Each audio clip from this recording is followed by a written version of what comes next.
Whoopi Goldberg and a dinosaur. Whoopi Goldberg and a dinosaur. Last time I told you guys that my favorite thing to do is make fun of bad old movies. Like I said, I would watch them with my brother Tony and my friend Paul. I have another one for you that I've seen before, but I forgot about for a couple of years. It's called Theodore Rex. That's T-Rex for short. Use your fucking brain. It's T-Rex's... T is the first initial. Rex is his last name. Theodore Rex, T-Rex, combine those. Isn't that clever? It released in 1995, and I know what you're thinking, what kind of dinosaur movie would this be in the 90s? Is it some kind of ripoff of Jurassic Park? No, sort of, but no. What if I told you that the movie with Whoopi Goldberg and a dinosaur is a buddy cop movie? So the way we're gonna start this one is a little bit different. And the reason for that is the first 20 minutes of this movie is really meant to just set up the mystery that Whoopi Goldberg and a dinosaur are gonna solve. We're gonna move through kind of fast and summarize some things. And you might be thinking, Eddie, just show us some of the beginning. I'll just let you know what you're missing out on by the first narration of the movie. Once upon a time, in the future, at midnight tomorrow, billionaire Elazar Kane will launch his new Eden missile to bring on another ice age. After mankind is extinct, Kane will reanimate the pairs of all Earth's animals he keeps frozen in his ark and create his vision of paradise. 1 hour ago, 2 workers escaped from the New Eden compound and are racing to tell the police about Kane's master plan. Okay, hold on. Here's a little interactive part of the video. You have 2 choices here.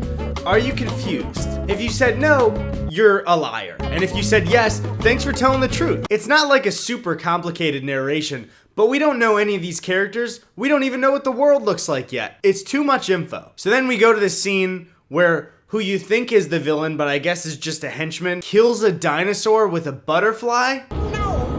A present from Mr. Kane.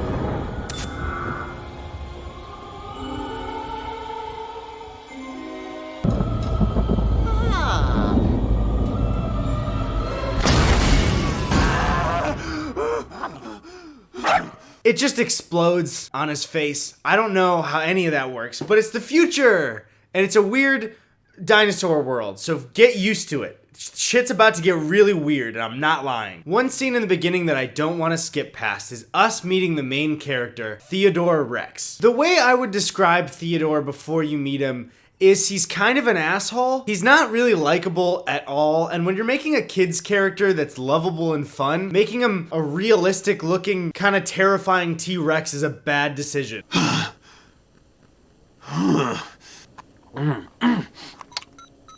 Police Headquarters. Yeah, this is Teddy Rex. What's up? I got this strange feeling. Anything weird happen tonight? Yeah, a murder down at the carnival graveyard. Huh. Yeah. There's nothing for you public relation guys, Teddy. Huh. Yeah, they're keeping it real quiet. Got it. Yeah. I think this is just me nitpicking, but are they using the same audio clip when the person on the phone says yeah every time? Yeah. Huh. Yeah. Huh. Yeah. They definitely are. That's the same, yeah. Put my little rubber duckies 3 and 4 in the water. And a wiggle push and a wiggle push. They go. They're off. Ooh, it's cold, cold, cold, cold, cold. Warm. Perfect. Don't flush. Little toothbrush action and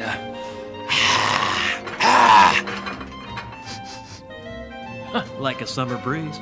You forget this thing.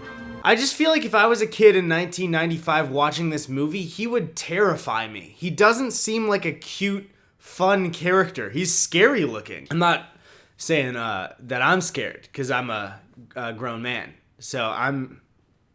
A kid would get scared of him, though. A kid would be spooked by him.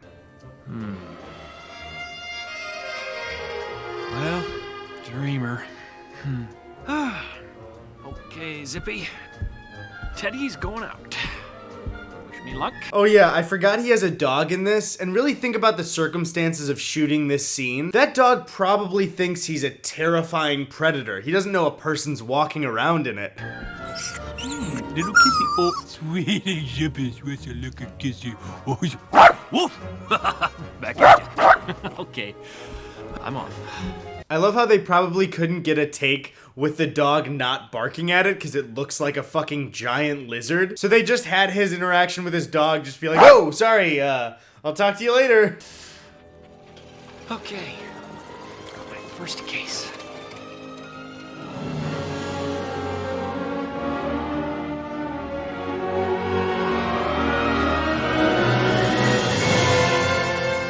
Here we're kind of introduced to what the city looks like. It doesn't age well. It's a movie from '95, so I don't really blame them for that one. So the intro stuff we should move past quickly. There's bad guys trying to do bad stuff. Whoopi Goldberg's character gets introduced.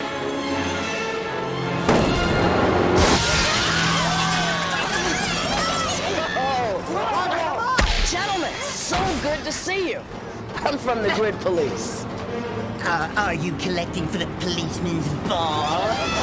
So she does good cop stuff and things go wrong.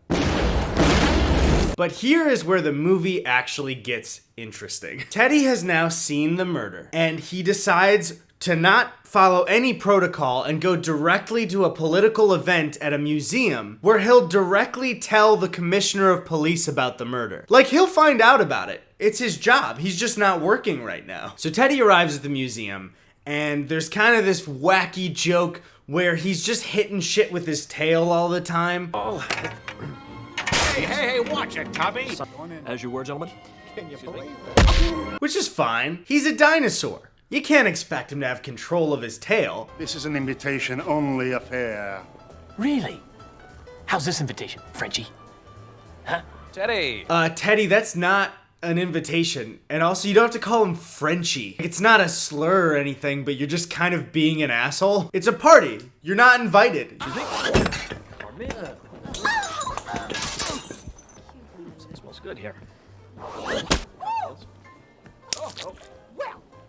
Okay, funny bit. You probably wouldn't see it in a kid's movie now. It's 1995. It's the 90s. What are you gonna do? Sometimes in the 90s, that happens. So as long as we don't see that Teddy has full control over his tail, he gets a pass. Commissioner Lynch. Sorry to barge in. Excuse me. Well, alright then. Dude, you were like hitting people and knocking shit down, and you slapped a girl on the ass? And then you're just fully like it's an arm? So did you feel that? Like it was your hand? I'm calling HR. I'm calling Dino HR on you, dude. But of course you must know each other. Teddy and myself go back a ways. Yeah. This Dr. Shade, my personal doctor. Good evening. Good evening. Not many people get to meet their maker at a fundraiser, huh? Yeah. Teddy is my crowning achievement. Wow. Thank you, Mr. Kane. A lot of this is really boring, but we're introduced to Kane, who is the bad guy and Teddy's creator. You know how in Jurassic Park the scientists bring back dinosaurs with genetic modification? Well, he does the exact same thing, except they slap people on the ass, I guess. I'm sure they figured out the real science behind this. I don't know it, but I'm sure the writers of Theodore Rex do. They're just hiding it from the world because it's too dangerous. Teddy ends up saying to the commissioner that he wants this case of, and I'm not joking, a dino-sized.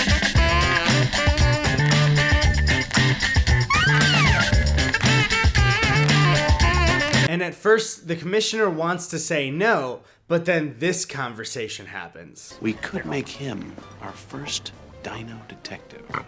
What? Are you out of your mind? Just track with me this circuit. Look, Teddy solves the dinosaur. Interspecies relations are smoothed over. Who's the hero? Teddy Rex. No, Lynch. The commissioner who had the vision to look beyond species to tame our town. Oh, Teddy.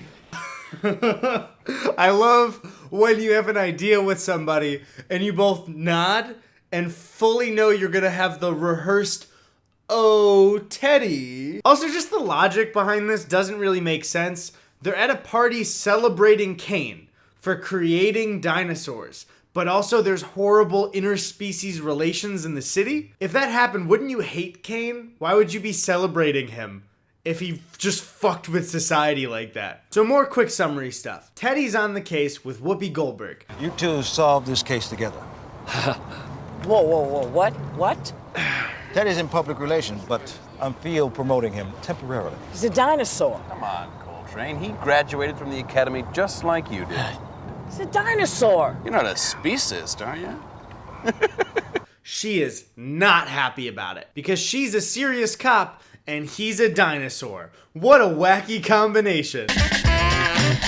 Also, the commissioner's sidekick guy is evil and working with Kane. One problem with this movie too is we've already been introduced to like 4 villains. It's too much. It's too many villains. There's this guy in the limo, and is that part of his ear? Is that part of his fucking ear? So we need to determine a cause of death, right? Duh. Where would you have a dino autopsy? Yes, the Museum of Natural History, of course. We're off. The scale patterns on our tails are all different and distinct. Headquarters computer, Hello, Teddy. I need a tail print ID, please. Stand by for a holofax, will you? So everyone in this world is saying that dinosaurs can't be cops, but the first thing Teddy does on the case is scan the tail print because nobody fucking thought of that apparently. Lives at prehistoric place with Molly Rex. Huh? Molly Rex. Is that somebody you know? Oh, don't I wish. She sings at a nightclub on a prehistoric place. Get down. Yeah, get back up again. Oh, yeah. Grooving. No! I hate it. I hate that voiceover. I hate the decision. Anytime any voice actor is in the booth going, hey, ho, ho, it's gonna sound fake as shit. This is not good. And it's gonna get worse, and I know that, so prepare yourself. What is that smell? Clean, unfiltered air. Everything in here is good for you.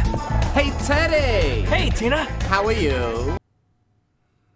I'm not scared by the dinosaurs, I swear. If I was a kid, I would be. Look at that face. That's not scary at all. I'm not even scared a little bit. So Tina brings them to a table, and then Whoopi Goldberg goes to investigate more, I guess. So get ready, guys, because Teddy is about to watch Molly's show. Molly!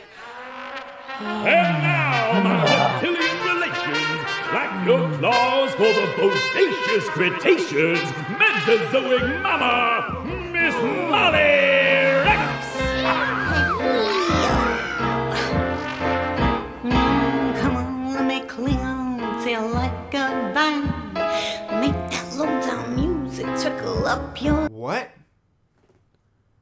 What is she saying? Come on, honey, thrill me like a midnight breeze. Don't care how you do it, babe, just so you please. Take my kisses till your weary heart's at ease. So Teddy is like overcome with how horny he is, and he won't stop in the performance, just going, ah, ah. Can you imagine going to like a small time show in a bar and some guy just won't stop? Ah! It's a girl just trying to sing a song. You know, maybe it's an open mic, guy front row. Ah! Ah! What are you doing, dude? She's performing and you're out loud just ah! So Teddy grabs flowers to give to Molly. And things are about to get even weirder. I just keep saying this on my channel. Don't bruise the taffeta. Wide load coming through. Ooh, shouldn't have said that, sorry. Slap him down. Hey, come on, we're looking for a killer here. Whoa, killer. Yeah, well, Mrs. Rex, I'm sorry to say that your husband, Oliver, was murdered last night.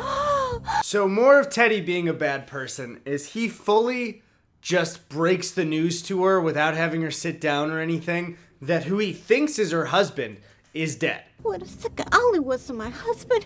What? He was my Great. roommate. No, that's bad. I feel for you. Really, it's her roommate like she says, but then he's fully worried about saying the right thing to impress her rather than being a good cop. So his dream is to be a good cop, but we're seeing that he's too fucking horny to be one. So he doesn't deserve to get what he wants in this movie. What exactly was he? A pussycat. No, I mean, what did he do? He was an entertainer. Oh? He worked at New Eden. It was in his heart to heal You the say New earth. Eden? Mm-hmm. Well, Thank you, Miss Rex. You were so beautiful. I mean, you were so helpful. She definitely did it, I feel like, or is at least involved. That's not the reaction you have to your roommate dying. That's not how I would react if Gus died. That's how I would react if Gus died. I would just try to seduce whoever was asking me about it. Oh, Gus? Yeah, I knew the guy. He was a pussycat. So we can fully agree, I think, that Theodore Rex does not deserve to be a detective. Whoopi Goldberg was right in not trusting him because he only cares about getting laid. Dude, you're investigating a murder for your dream that was established. Now you're throwing it all away by trusting a prime suspect because you want to have sex with her. Like I said, if you think of anything... Oh, I will definitely get a hold of you. Listen, just call me Teddy. Teddy, I'll see you at the funeral. I gotta get some air. Excuse me. I really gotta go. I'll call ya. See ya.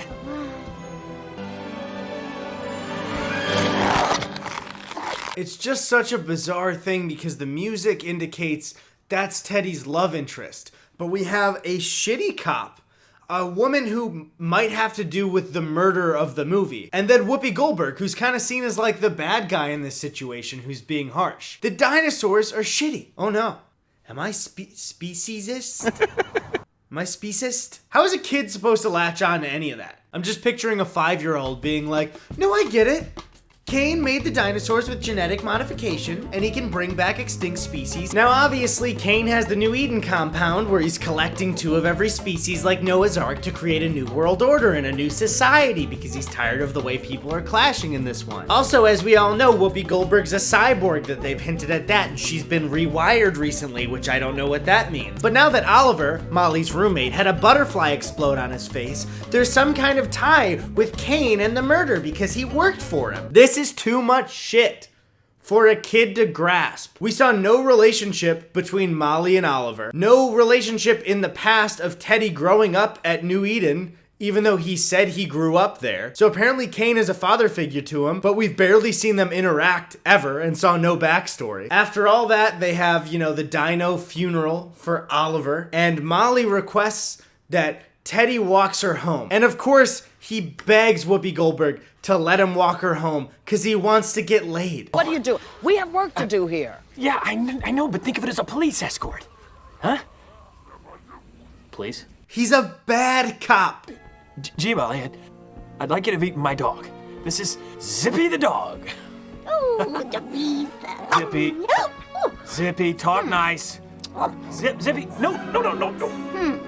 How fucking terrified is that dog right now? Can you imagine being a dog? Well, first off, can you imagine being a dog? Because that's a lot to even think about. You're just a dog hanging out on set. You don't know it's a set, again, because you're a dog. And these 2 terrifying lizards are just nearing in towards you, moving their mouths with horrible teeth. What's up, dog? Then in Teddy's bedroom, Molly and Teddy dance together, but they're making the sounds that Teddy keeps making during everything else. I think I know what it is. Then he and Coltrane, which I've been saying Whoopi Goldberg this entire time, go to the police station to learn about the butterfly that killed the dinosaur. Where would our killer get a weapon like this? Only one name comes to mind.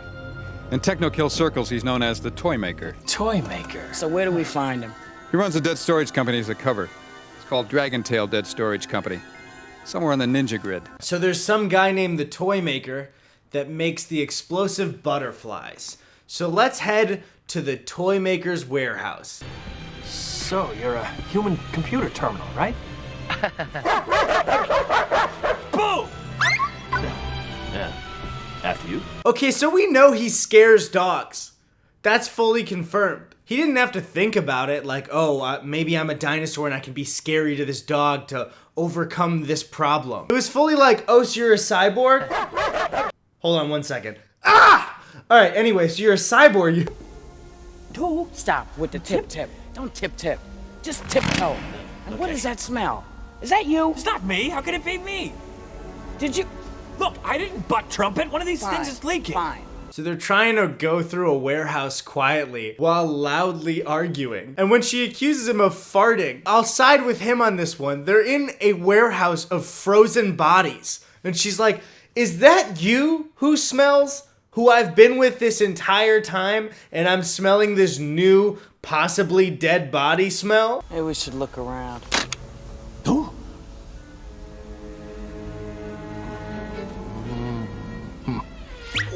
No, that's not. Come on. What is that?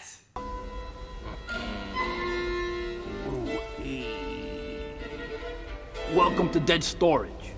Who's gonna die? Everything in this movie would seem pretty normal on a script, I feel like, until this moment. So then Theodore and Coltrane go to the warehouse, and a small man pops out of a bag and says, "Who's gonna die?" Nobody's dying.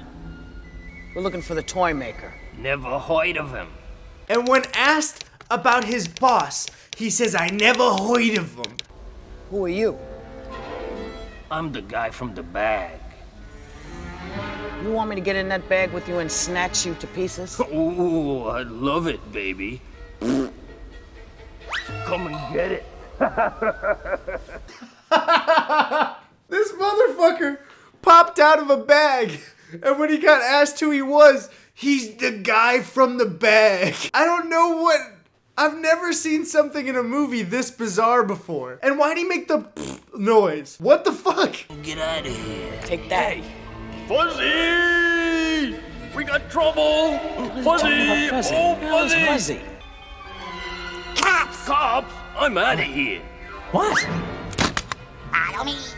Let's go. Come on. Up and away. We're going now. Whoop, this is us moving. Elevator up. I'm sorry this happens kind of often when I talk about movies. I don't like my only observation to be what the fuck. But really, what the fuck is this? Who? I'm the man in the bag. After this iconic scene in cinema, the toy maker blows up the warehouse.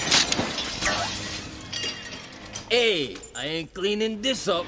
And they head to the New Eden compound to stop the missile that's gonna start the Ice Age. Oh, also they took Molly hostage and this boy that was like a son figure to Whoopi Goldberg's character that I never mentioned this entire time because it wasn't funny to make fun of. And then they rescue them. So we're starting off right after that. They still need to stop the nuke, but they're celebrating rescuing, their two hostages. But I can't let go of the fact that Teddy and Molly are still one person who was not a good cop and just wanted to have sex, and somebody who lost their roommate to a murder and didn't really care. She was a prime suspect, and we just forgot about that. So Whoopi and Teddy get caught by off-brand Tommy Wiseau and Kane, and they actually shoot her.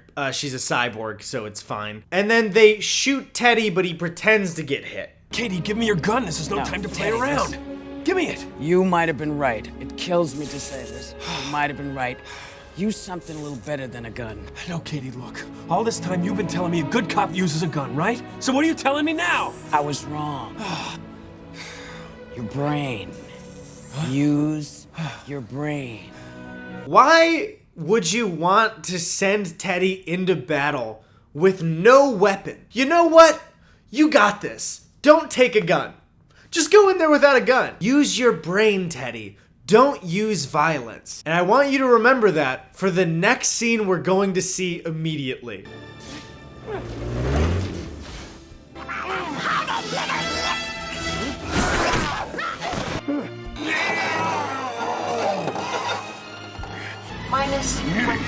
Is he gonna grapple up to, Kane's office and convince him with his brain that what he's doing is wrong, or somehow trick him into not detonating the bomb?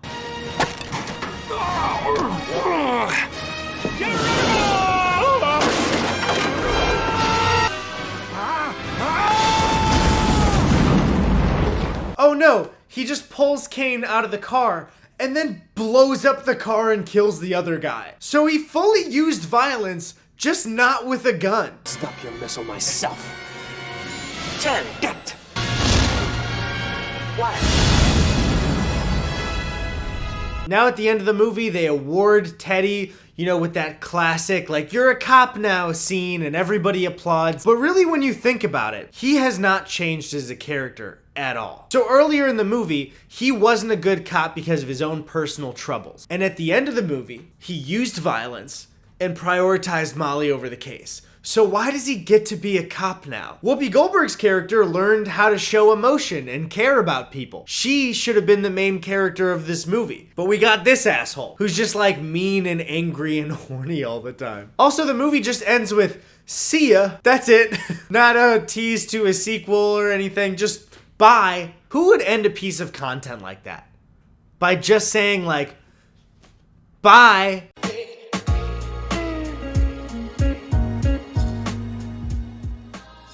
Thank you, Colleen, Madison, Derek, Amico, Carrie, Business Vulture, Bernard, Josie, Sophia, Damien, Allie, Gabrielle, Dom, Child of Burback, Belle, Kenzie, Lindsay, Aurora, Diana, Cold Brewskis, Megan, Miranda, Reese, Luke, Amanda, Kyle, Nichiban, Haley, Kat, Brian, Jasmine, Slashmaster, Dave and Janet, Matthew, and Cody. Thank you guys so much. I love you.